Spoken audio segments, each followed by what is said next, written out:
अक्सर ये सवाल उठता है कि आखिर स्टॉक मार्केट में ज़्यादातर लोग पैसा गवा क्यों देते हैं।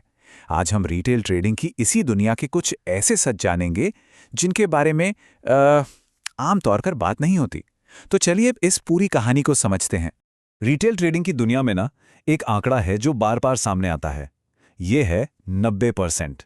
इसे अक्सर 90/90 रूल भी कहते हैं। और सच कहूं तो हर नए ट्रेडर को इसके बारे में पता होना ही चाहिए। इसका मतलब ये है कि 90% रिटेल ट्रेडर्स सिर्फ 90 दिनों के अंदर अपनी 90% कैपिटल खो देते हैं। मतलब 10 में से 9 लोग जो ट्रेडिंग शुरू करते हैं सिर्फ 3 महीने में अपनी लगभग सारी जमा पूंजी गंवा बैठते हैं। बहुत शॉकिंग है ना? तो यहाँ सवाल ये उठता है कि ये जो फेलियर रेट है ये इतना ज़्यादा क्यों है? क्या ये सिर्फ लोगों की बुरी किस्मत है या फिर ये खेल ही कुछ इस तरह से बनाया गया है कि इसमें आम प्लेयर का हारना लगभग तय है? चलिए इसी पहेली को सुलझाने की कोशिश करते हैं। इस खेल को समझने के लिए ना हमें मार्केट के 2 तरह के प्लेयर्स को समझना होगा। एक तरफ है प्रोफेशनल्स, बड़े बड़े इंस्टीट्यूशंस जिन्हें कहते हैं स्मार्ट मनी, और दूसरी तरफ हम जैसे आम लोग, रिटेल क्राउड, जिन्हें इंडस्ट्री में कभी कभी थोड़ा सख्ती से डम मनी भी कह दिया जाता है। अब देखिए, दोनों के काम करने के तरीके में ज़मीन आसमान का फ़र्क है। प्रोफेशनल्स जो हैं वो लंबी अवधि के लिए सोचते हैं, एक सिस्टम से काम करते हैं और सबसे पहले अपनी कैपिटल बचाने पर ध्यान देते हैं। वहीं दूसरी तरफ रिटेल ट्रेडर्स अक्सर शॉर्ट टर्म सोचते हैं, मिनटों घंटों में इमोशनल होकर फैसले लेते हैं और बस जल्दी से जल्दी मतलब अनरियल रिटर्न्स बनाने के चक्कर में रहते हैं। और पता है, यही जो फ़र्क है ना, यही ब्रोकर्स के लिए सबसे बड़ा मौका बन जाता है। और यहीं से ना इस पूरी कहानी का सबसे ज़रूरी हिस्सा शुरू होता है, यानी कि ब्रोकर असल में पैसा कमाता कैसे है। क्योंकि यहाँ एक बहुत बड़ा कॉन्फ्लिक्ट ऑफ इंटरेस्ट है, मतलब हितों का टकराव, जिसे समझना बेहद ज़रूरी है। देखिए, बहुत से रिटेल ट्रेडर्स CFD यानी कॉन्ट्रैक्ट फॉर डिफरेंस जैसे प्रोडक्ट्स यूज़ करते हैं। अब ये है क्या? इसे ऐसे समझिए कि ये किसी चीज़ को खरीदना नहीं है, बल्कि बस उसकी कीमत के उतार चढ़ाव पर एक दाव लगाना है, एक शर्त लगाना है। और मज़े की बात यह है कि इसमें मिलता है लेवरेज। ये एक ऐसा टूल है जो आपकी छोटी सी बेट को कई गुना मतलब बहुत बड़ा बना देता है। प्रॉफिट बड़ा दिखता है, लेकिन असल में नुकसान का खतरा भी उतना ही या उससे भी ज़्यादा बढ़ जाता है। तो एक ब्रोकर के पैसे कमाने के मोटे तौर पर 4 तरीके हैं।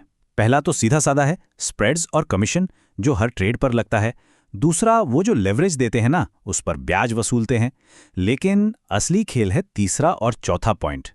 तीसरा है OTC गेन्स, मतलब ब्रोकर खुद आपके ट्रेड के दूसरी तरफ खड़ा हो जाता है। सीधा मतलब जब आप हारते हैं तो वो जीतते हैं।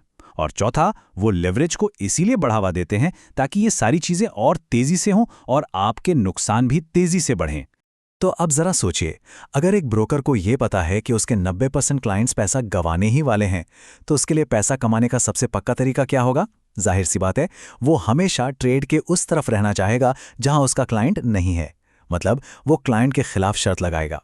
इस पूरी सिचुएशन को एक एक्सपर्ट एंटोन क्रेल ने बहुत ही सख्त शब्दों में समझाया है। उनका कहना है, आप अनिवार्य रूप से अपने बलात्कार को फाइनेंस कर रहे हैं। इसका मतलब यह है कि जब कोई ट्रेडर ब्रोकर से लेवरेज लेता है तो वो असल में अपनी ही बर्बादी के हथियार के लिए ब्रोकर को पैसे दे रहा होता है।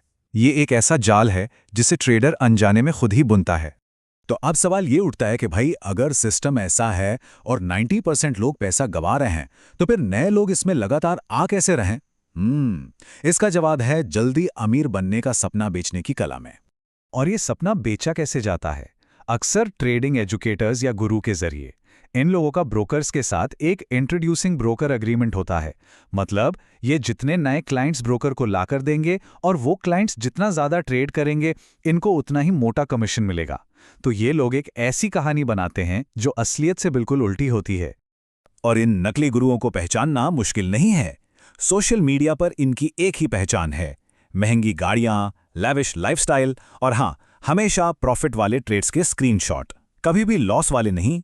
ये एक ऐसी दुनिया दिखाते हैं जहां डे ट्रेडिंग से हर महीने फिक्स्ड इनकम आती है और कोई सीक्रेट सिस्टम है जो हमेशा काम करता है, जो कि जैसा हम जानते हैं सच्चाई से कोसों दूर है। तो अब समझिए कि जब वो कहते हैं कि डे ट्रेडिंग हमेशा काम करती है, तो इसका असली मतलब है कि ब्रोकर को रोज का ट्रेडिंग वॉल्यूम मिलेगा। जब वो कहते हैं कि रात में अपनी पोजीशन क्लोज कर दो, तो इसका मतलब है कि आप दिन में कम से कम 2 ट्रेड तो करेंगे ही। एक एंट्री और एक एग्जिट। तो यहां सबसे बड़ा टेक अवे क्या है? उनकी सलाह आपके फायदे के लिए नहीं है, बल्कि आपसे ज्यादा ट्रेड करवाने के लिए है, जिससे ब्रोकर को प्रॉफिट हो। तो ये सब जानने के बाद क्या मार्केट से दूर हो जाना चाहिए? नहीं, बिल्कुल नहीं। लेकिन हाँ, इस खेल को एक अलग तरीके से खेलना सीखना होगा।